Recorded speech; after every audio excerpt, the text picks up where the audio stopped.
12 अगस्त से लेके अब तक इंडिया की बीएसएफ और बांग्लादेश की बीजीबी के दरमियान 722 मीटिंग्स हो चुकी हैं। वेरियस लेवल्स पे 722 मीटिंग्स दोनों मुल्कों की फोर्सेस के दरमियान हो चुकी हैं।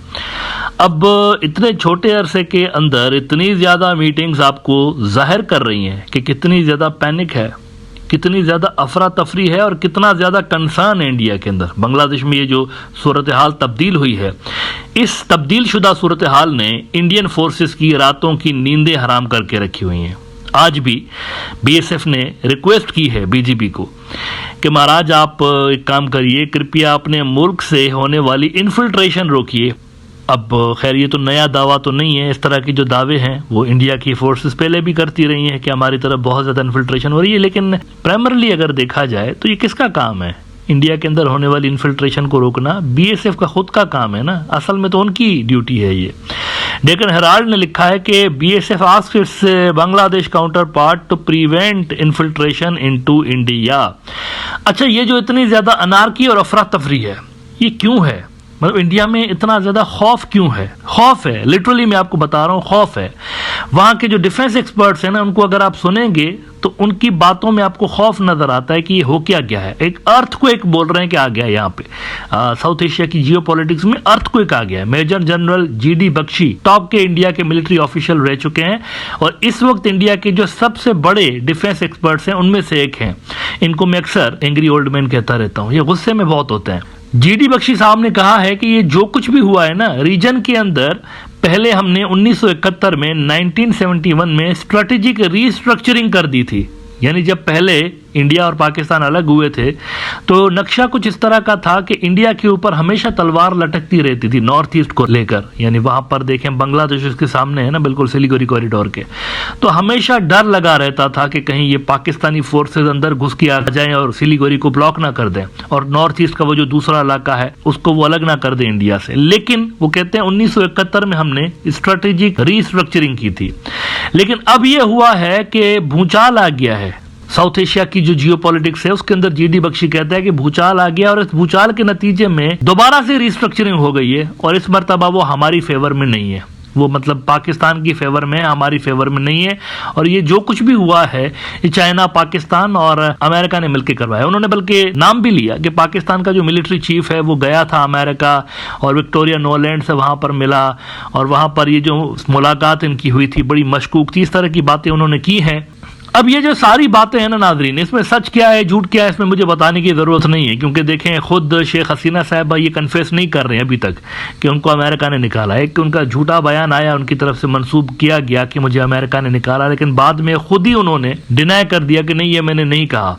ईटीवी भारत में जीडी बख्शी साहब के हवाले से आज एक बड़ा इंटरेस्टिंग आर्टिकल लगा हुआ है। कुछ ही घंटे पहले उन्होंने ये लगाया है कि इंडिया पाकिस्तान था no scope for any kind of reconciliation, says retired major general GD Bakshi. Pakistan के साथ तो बात हो ही नहीं सकती। टिपिकल मोदी वाला नैरेटिव, हो ही नहीं सकती, हो ही नहीं सकती। कुछ भी हो जाए, आसमान गिर पड़े, जमीन इधर की उधर हो जाए, लेकिन पाकिस्तान से बात नहीं हो सकती। क्यों नहीं हो सकती? इस पे वो कहते हैं कि ये आगे अपने जो पपेट्स हैं उनको कर देंगे, पाकिस्तानी जो इस्टेब्लिशमेंट है अपने जो पपेट्स हैं सियासतदान उनको आगे कर देंगे, पीछे से हमारी वाट लगाते रहेंगे, कश्मीर के अंदर भी लगाते रहेंगे, बाकी एरियाज में भी लगाते रहेंगे, जो इनसे बात नहीं हो सकती। अच्छा, बांग्लादेश के हवाले से बात करते हुए उन्होंने कहा कि what has happened in Bangladesh is almost like a geopolitical earthquake in South Asia. भूचाल आ गया मित्रों, जल्जला आ गया यहाँ पे। इंडिया जो है उसके ऊपर जल्जला, बिजलियां कड़क पड़ी हैं उसके ऊपर। The fact is that we had re-engineered the entire geopolitical landscape in South Asia by creating Bangladesh in 1971।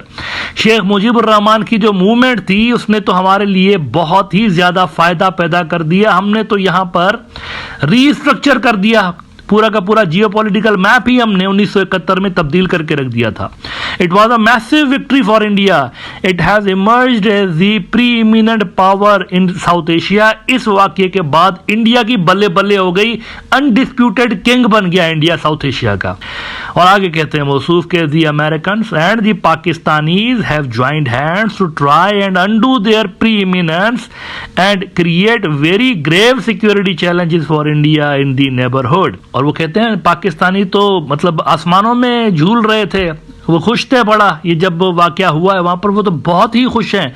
कहते हैं Pakistan recently was on cloud 9 when Sheikh Hasina was forced to flee to India to seek refuge in New Delhi as the mobs went about ransacking her house, creating chaos and mayhem in the streets of Dhaka.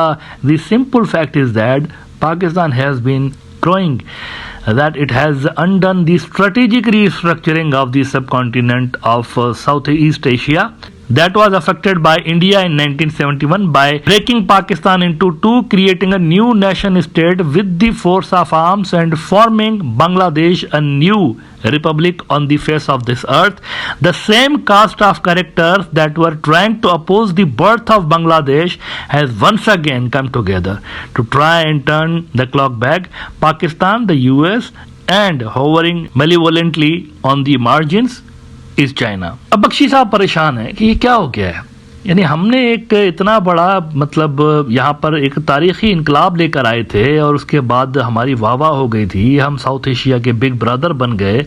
अब वो सारा का सारा जो मसला है वो undo हो रहा है, लेकिन यहाँ पर वो एक चीज़ मेंशन करना भूल गए, ये सब कुछ हुआ क्यों है? बैक टू द बेसिक, मैं हमेशा कहता हूँ बैक टू द बेसिक। ये सारा कुछ हुआ क्यों? चलें आपने ये सब कुछ किया जी 1971, तो पता नहीं क्या क्या आपने कर दिया, लेकिन अब ये क्यों हुआ है? क्यों हुआ है इस पे सोचिए। अमेरिकन्स कभी भी नहीं कर सकते थे। अगर आप समझते हैं कि अमेरिकन्स और पाकिस्तानी और चाइनीज इसके पीछे हैं तो ये कभी भी नहीं कर सकते थे ये कुछ। अगर आप समझते हैं कि अमेरिकन्स और पाकिस्तानी और चाइनीज इसके पीछे हैं तो यकीन करिए ये फोर्सेस अगर हैं इसके पीछे, जैसे कि आप समझ रहे हैं, मैं नहीं समझता हूं, मतलब मेरा इसमें ओपिनियन क्लियर है कि ये इंडिजीनियस से अंदर से हुआ है, खुद ही हुआ है, लोगों ने खुद किया है। और वहां के जो इंटरनल प्लेयर्स हैं, बांग्लादेश के अंदर जो प्लेयर्स हैं, उनकी मर्जी जरूर शामिल थी इसके अंदर, उन्होंने ये किया है और इसकी वजह स्ट्रेटेजिक है। मतलब शेख हसीना अगर कुछ अर्सा मजीद रहती तो शायद बांग्लादेश का जो फ्यूचर था वो सिक्किम की स्टेट के जैसा हो सकता था। आपको पता है सिक्किम किंगडम था एक अलग, 1976 में गालिबन इसके ऊपर इंडिया ने एनेक्स कर दिया बिना गोली चलाए। उनके जो लोग थे ना पॉलिटिशियंस, उन्होंने खुद ही कहा कि हमें इंडिया का सूबा बना दीजिए। रॉ ने ये ऑपरेशन किया था वहां पर और बिना गोली चलाए रॉ ने पूरा का पूरा किंगडम इंडिया को दिलवा दिया था और वो जो बेचारा बादशाह था वो भाग गया था वहां से। तो यहां पर ऐसा कुछ हो सकता था। अब देखिए बचा क्या, पोर्ट्स दे दिए, रेलवे के लाइंस दे दिए, सारा कुछ दे दिया, बांग्लादेश के पास क्या बचा था उसके पास? तो ये होना ही होना था। इतना गुस्सा अंदर भर गया था इंडिया के खिलाफ और शेख हसीना के खिलाफ इन सारी हरकतों की वजह से कि होना ही होना था। ये फोर्सेस डिनाई कर रही हैं, चाइनीज, पाकिस्तानीज और अमेरिकन के हमने किया है, लेकिन पब्लिक की मर्जी के बिना कोई भी रिवॉल्यूशन नहीं आता। जो भी रिवॉल्यूशन आते हैं, जो भी बड़ा इस तरह का कोई इवेंट होता है, लोगों की मर्जी से होता है। जब तक लोगों की मर्जी नहीं होती ना, तब तक ये इतने बड़े जो वाकयात होते हैं हिस्ट्री के अंदर वो नहीं होते। और पब्लिक का मूड क्या था ये आपने देख लिया 5 अगस्त को। अगर शेख हसीना कोई पॉपुलर होती या इंडिया पॉपुलर होता ना, तो उनके भी सपोर्टर्स बाहर निकलते, मतलब उनके हक में भी मुजाहरे होते। किधर हैं? कोई नजर आ रहा है आपको? कहीं छोटा सा मुजाहरा उस दिन उनके गांव में हो गया, शेख हसीना साहिबा का जो अपना गांव है, उनका जो होम टाउन है उधर हो गया, और 2-4 जगहों पे और हो गया। अल्लाह अल्लाह खैर सल्लाह। इसके अलावा किधर है? कहीं नजर आया आपको कि शेख हसीना या इंडिया की फेवर में कोई मुजाहरा हुआ? वो नहीं आया नजर आपको, क्योंकि पब्लिक की सपोर्ट है ही नहीं ग्राउंड पे।